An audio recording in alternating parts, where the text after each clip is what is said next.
The Battle of Stone Arabia in the Mohawk Valley, New York, was fought here on October 19, 1780 between Oneida and American forces led by General Robert Van Rensselaer, Captain Chief Lewis, Colonel John Brown, and they fought against the British and Iroquois forces led by Lieutenant Colonel John Johnson, son of Sir William Johnson, and Mohawk Indian Joseph Brant.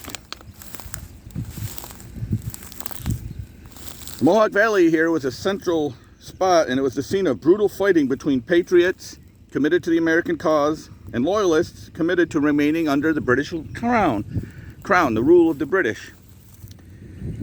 Many settlements and homesteads were raided and burned. On the morning of October 19th, 1780, Sir John Johnson and Joseph Brant led a small army of 900 men in a raid that started in the Schoharie Valley, worked their way north to Fort Hunter, and then headed west, where they ended up heading up toward the Mohawk Valley, into the Mohawk Valley, and heading west. The Battle of Stone Arabia was one of many raids, attacks. So in this area here, they were met with by Colonel John Brown and 380 militiamen from Fort Paris near Stone Arabia, east of Fort Plain. Colonel Brown, having walked into an ambush, was shot out from his horse and killed, alongside approximately 30 of his men. Some survivors escaped to Fort Paris, which is up this road here, while others fled to Fort Plain, which is back down that way across the river.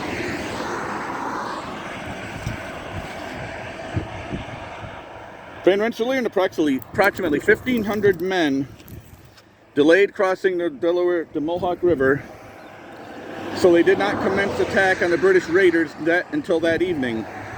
Meanwhile, the British destroyed Stone Arabia and even burned 2 of its churches to the ground. Sir John Johnson then arrayed his forces in defensive positions along the broad front with Joseph Brant and his Iroquois warriors and a detachment of German Jaegers facing Patriot volunteers and Oneida warriors.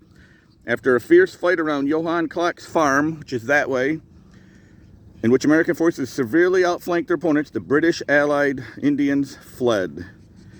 Van Rensselaer, however, withdrew the rest of his army as darkness fell rather than follow up the victory.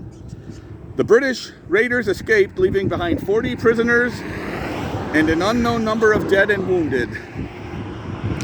The Americans lost approximately 8 killed for that total of 39 that day. And our next stop, we're going to stop up at the Stone Arabia Church.